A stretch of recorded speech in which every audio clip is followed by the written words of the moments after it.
El sepulcro está vacío. El catecismo de la Iglesia Católica, como lo hemos venido estudiando, nos va a dar esta explicación. Estamos en la primera parte del catecismo, la profesión de fe. La segunda sesión, la profesión de la fe cristiana. Capítulo segundo, creo en Jesucristo, Hijo único de Dios. Artículo quinto, Jesucristo descendió a los infiernos, al tercer día resucitó entre los muertos. Y muy específicamente en el párrafo 2, al tercer día resucitó entre los muertos. Apartado 1, número 640, está el tema del sepulcro vacío. La resurrección de Jesucristo es algo que escapa y trasciende nuestra historia, ¿no? Que pasa a la vida eterna. Pero por otra parte, la resurrección de Jesucristo deja huellas en la historia. Esta huella del sepulcro vacío es muy importante para nuestra reflexión. Pero están también las vendas en el suelo. Está también la piedra del sepulcro corrida. La resurrección de Jesucristo es una anticipación del estado glorioso que tendremos los cuerpos al final de la historia. Cuando el hombre muere, sucede una separación entre su cuerpo y su alma.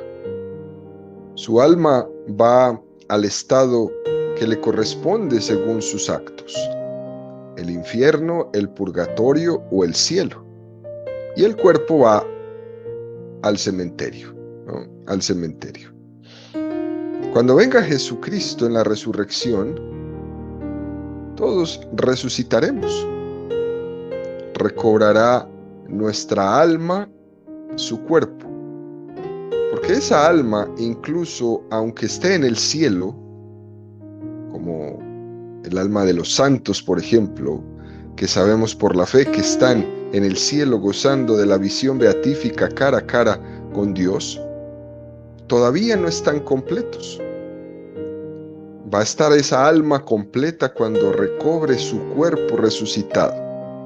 Y entonces se vaya con su cuerpo y con su alma a la presencia cara a cara con Dios, a esa visión beatífica completa, pero hasta que tenga su cuerpo no estará todavía completa.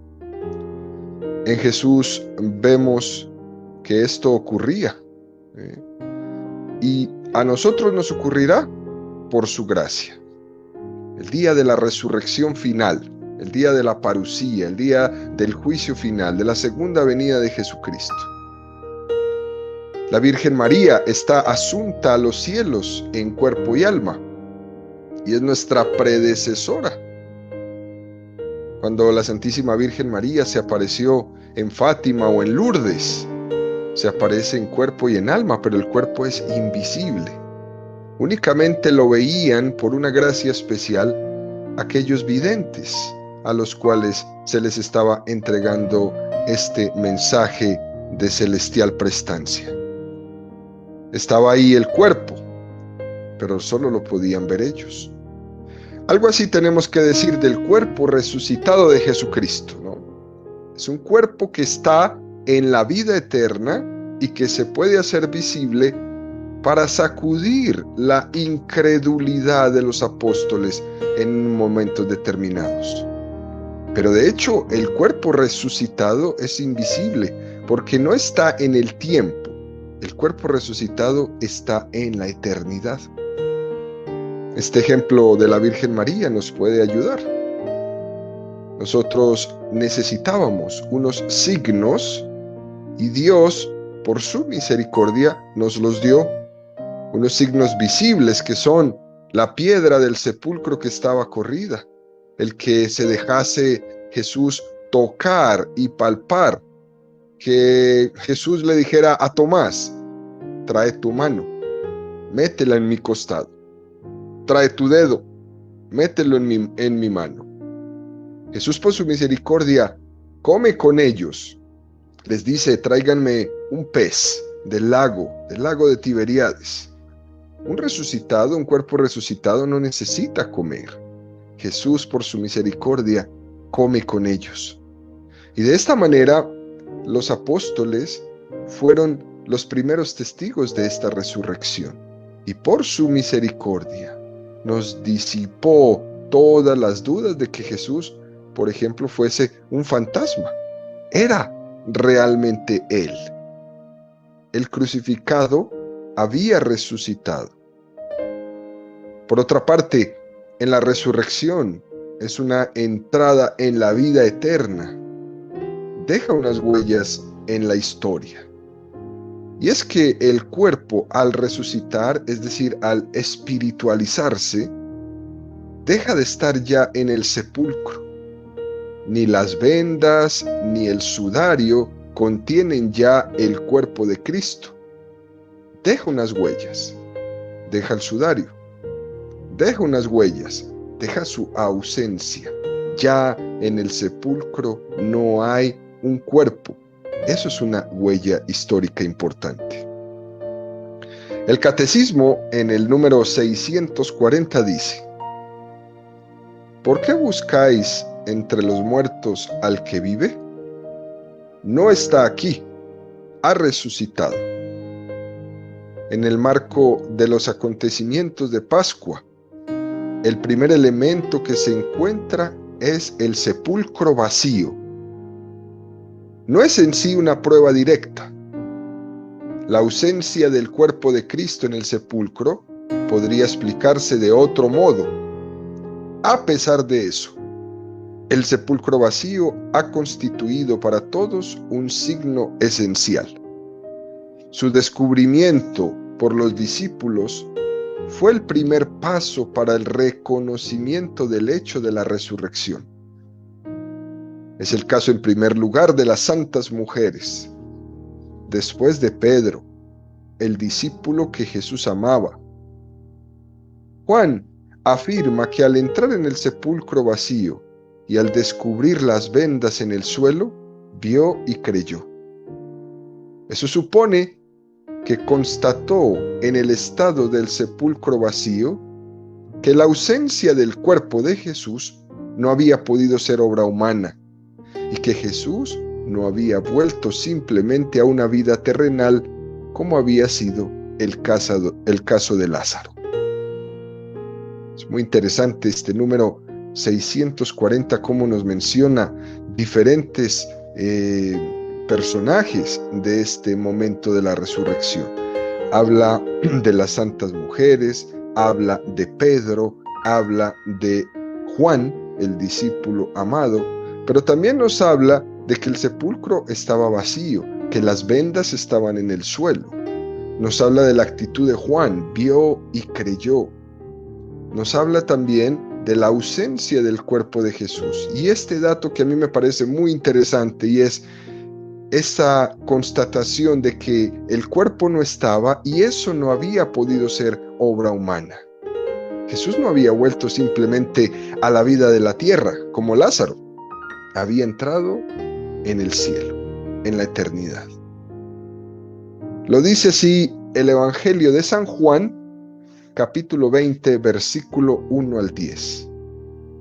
El primer día de la semana, va María Magdalena de madrugada al sepulcro cuando todavía estaba oscuro, y ve la piedra quitada del sepulcro. Echa a correr, y llega donde Simón Pedro y donde el otro discípulo a quien Jesús quería, y le dijo: se han llevado del sepulcro al Señor, y no sabemos dónde lo han puesto. Salieron Pedro y el otro discípulo, y se encaminaron al sepulcro. Corrían los dos juntos, pero el otro discípulo corrió por delante más rápido que Pedro, y llegó primero al sepulcro. Se inclinó y vio las vendas en el suelo, pero no entró. Llega también Simón Pedro siguiéndole, entra en el sepulcro y ve las vendas en el suelo, y el sudario que cubrió su cabeza, no junto a las vendas, sino plegado en un lugar aparte. Entonces entró también el otro discípulo, el que había llegado primero al sepulcro.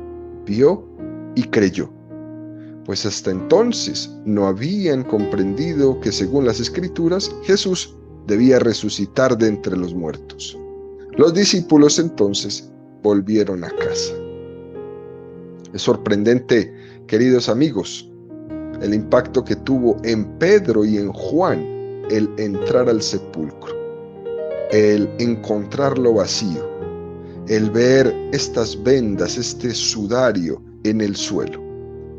Y nos dice el Evangelio que Juan entró, vio y creyó, pues hasta entonces no había entendido.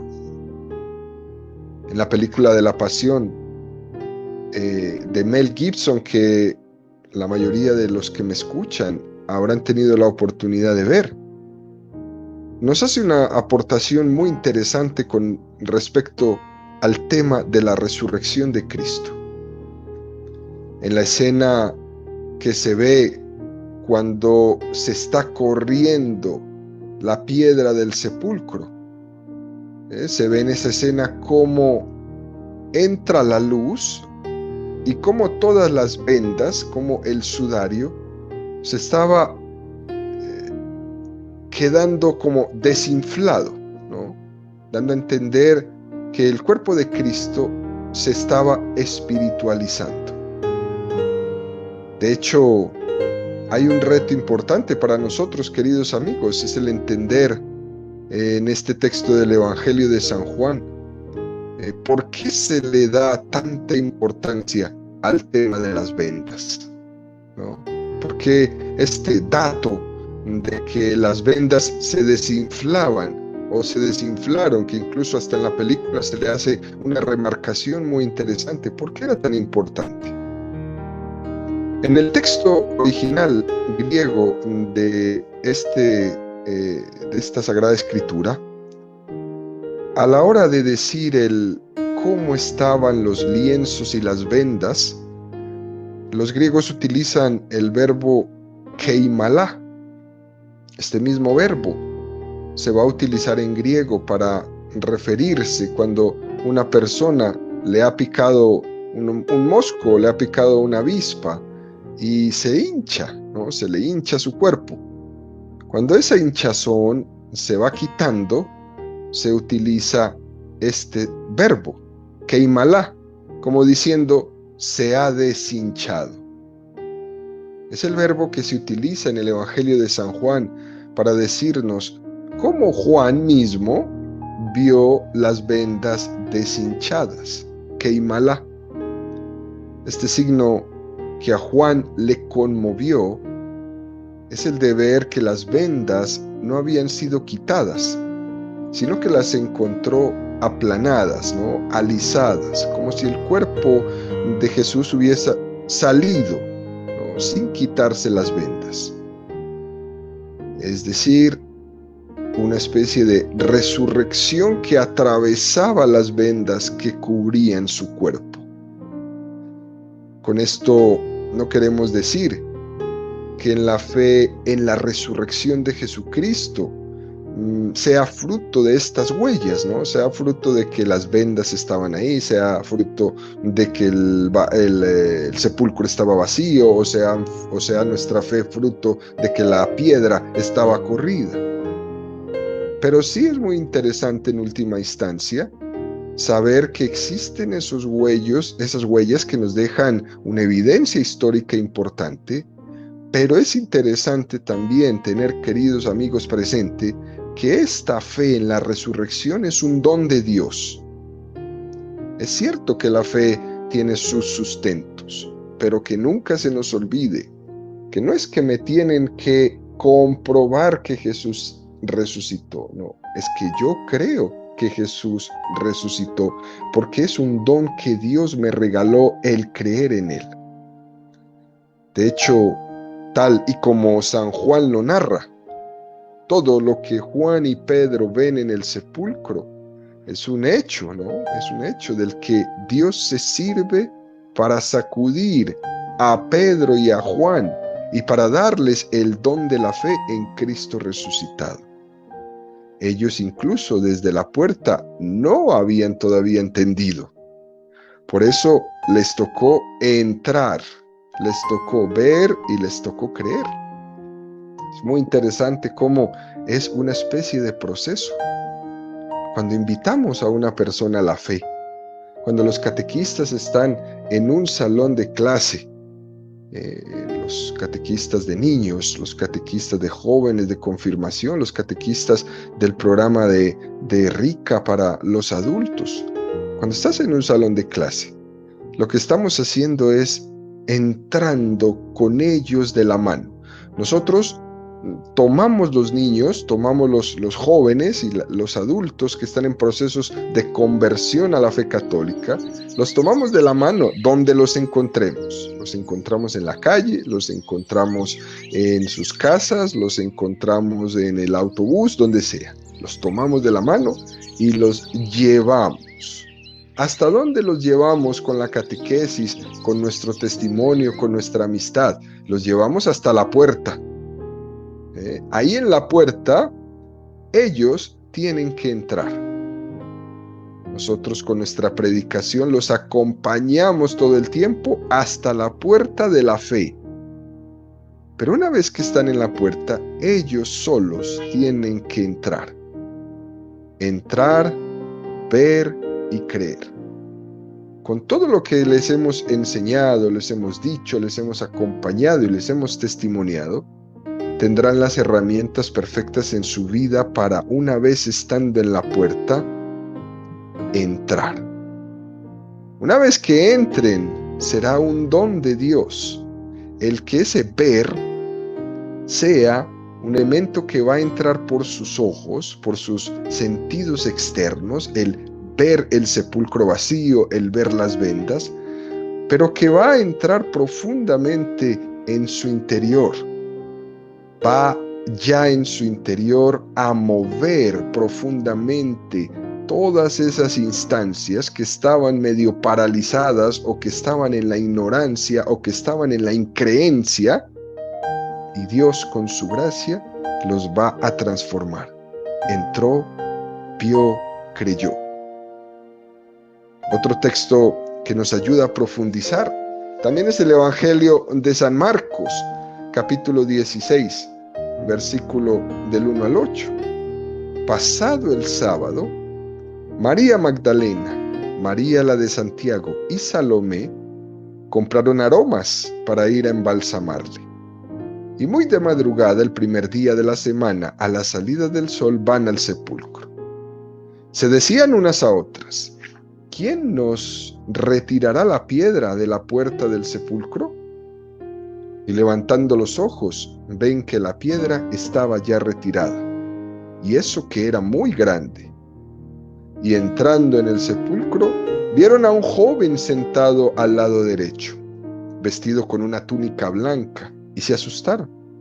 Pero él les dice: no os asustéis. ¿Buscáis a Jesús de Nazaret, el crucificado?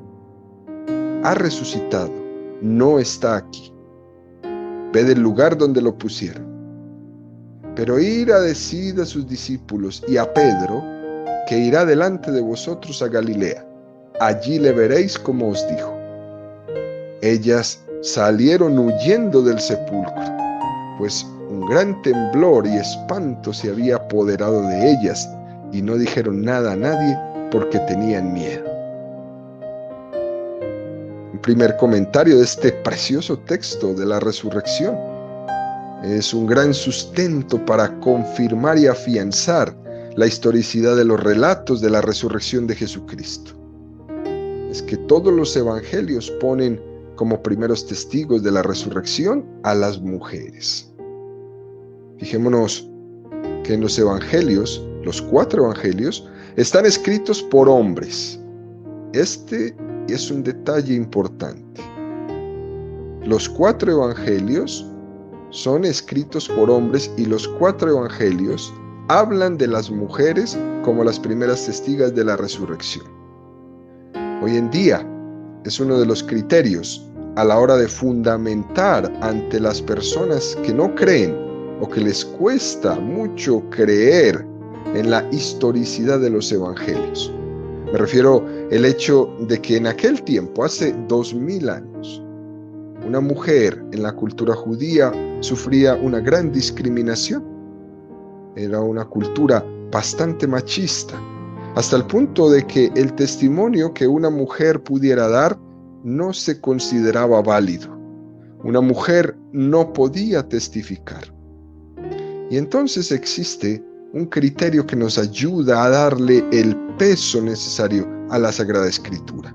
Este criterio de historicidad se le denomina criterio de discontinuidad, una palabra un poco técnica, pero intentaré explicársela. Si un varón hubiera inventado que Jesús había resucitado, lo que no se le hubiera ocurrido nunca en aquel tiempo era poner como testigo de esa resurrección que él se había inventado a un grupo de mujeres. Esto era imposible. ¿Por qué? Porque nadie le iba a creer. El hecho de que los apóstoles dijeran que los primeros testigos fueron un grupo de mujeres solo tiene una razón de ser, y es que efectivamente ocurrió así. Si lo hubieran inventado, hubieran dicho que lo habían visto por ellos mismos primero. A este criterio de discontinuidad se refiere cuando una cosa que dice el Evangelio va en contra de los intereses de los que le estaban narrando. Es que evidentemente tuvo que ser histórico. Nadie inventa una cosa en contra de sus intereses. Por eso este dato de ser las mujeres y ser ellos, hombres, los que lo escribieron es muy interesante. Otro detalle de este texto del Evangelio de San Marcos es cuando se habla de que ese grupo de mujeres van a embalsamar el cuerpo a primera hora. Esto podría parecer contradictorio con lo que dice el Evangelio de San Juan en el capítulo 19:33, que dice: después de esto, José de Arimatea, que era discípulo de Jesús, aunque en secreto por miedo a los judíos, pidió a Pilato autorización para retirar el cuerpo de Jesús. Pilato se lo concedió. Fueron pues y retiraron su cuerpo. Fue también Nicodemo, aquel que anteriormente había ido a verle en la noche, con una mezcla de mirra y aloe de unas 100 libras. Tomaron el cuerpo de Jesús y lo envolvieron en vendas con los aromas conforme a la costumbre judía de sepultar. Vemos cómo todo parece indicar que cuando depositan el cuerpo de Jesús en el sepulcro ya no quedaba más tiempo. Lo que tuvieron de tiempo fue mínimo porque el Sabbat empezaba al atardecer de ese viernes.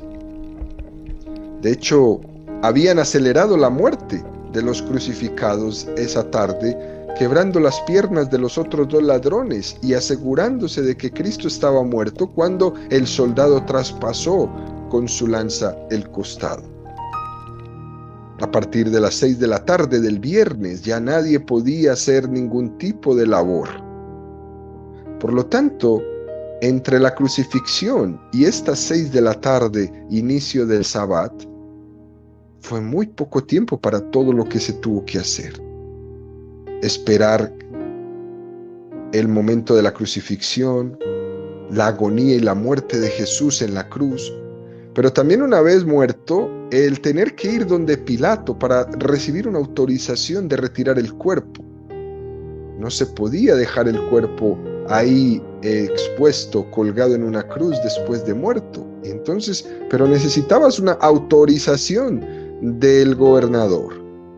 Ir hasta donde Pilato, regresar nuevamente con el permiso, bajar el cuerpo. Hay que imaginar no solamente lo que costaría bajar un cuerpo desde una cruz. El tiempo estaba encima. Todo estaba como sofocado alrededor de este momento.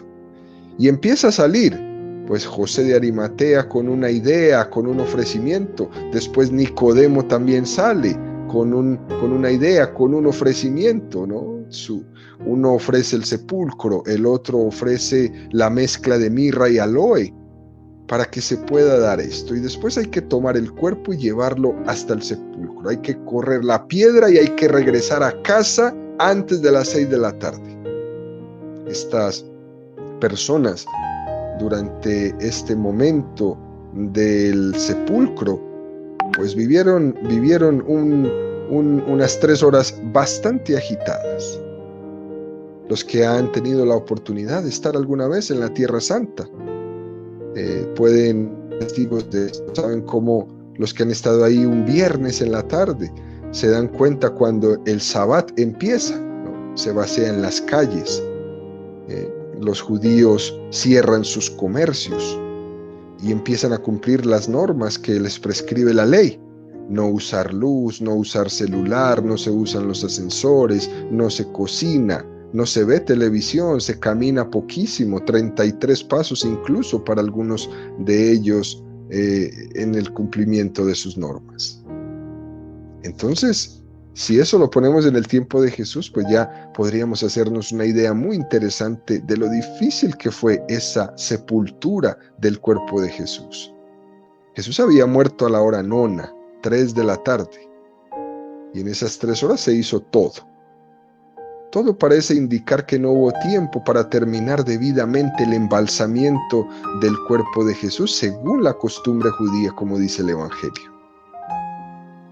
De ahí que las mujeres se les ocurre ir al sepulcro después del Sabbat, como lo vemos en Marcos 6:2, y muy de madrugada el primer día de la semana a la salida del sol van al sepulcro. ¿Para qué?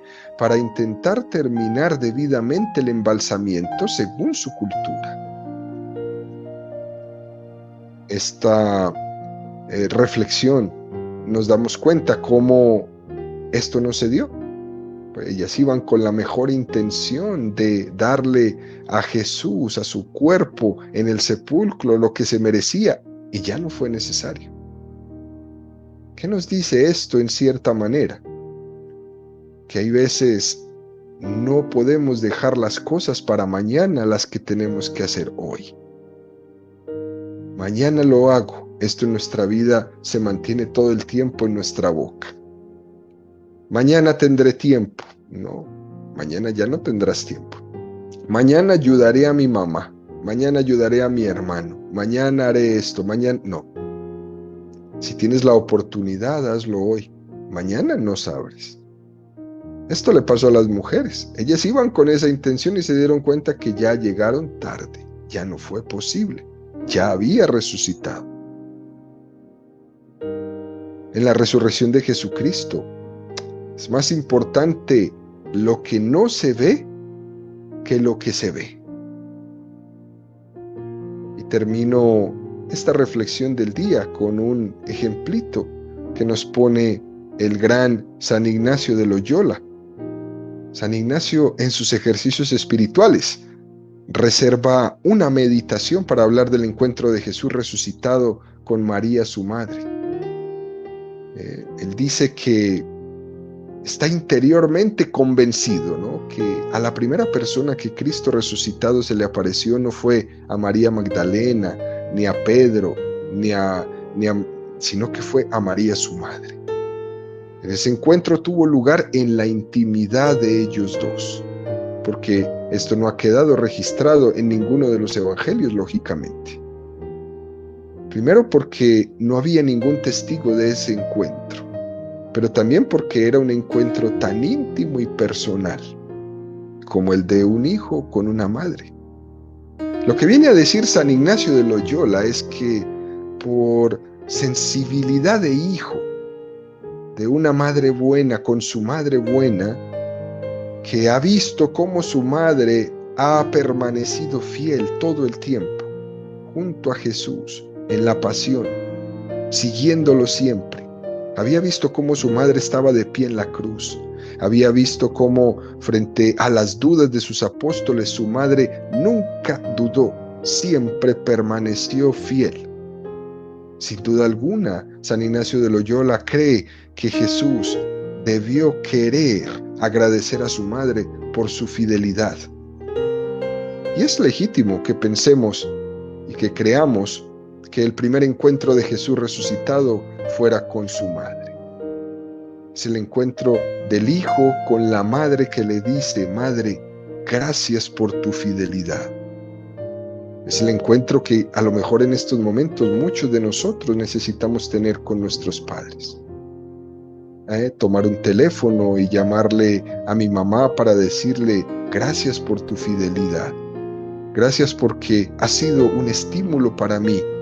Gracias porque te entregaste, porque entregaste tu virginidad, porque entregaste tu juventud, porque entregaste tu tiempo por mí, para que yo pueda hacer la voluntad de Dios, para que yo pueda descubrir cuál era mi vocación. Así Jesús lo hizo, ¿no? Para que Jesús pudiera cumplir la voluntad del Padre, que esa voluntad era su alimento. Mi alimento es hacer la voluntad del Padre. Pero lo he cumplido y lo he hecho porque tú me has enseñado también. Por eso, queridos amigos, la Santísima Virgen María podríamos decir que es la perfecta maestra de Jesús. Y tenemos la firme esperanza este día de tener también ese abrazo con Cristo resucitado en la vida eterna, que es lo que nos espera a cada uno de nosotros.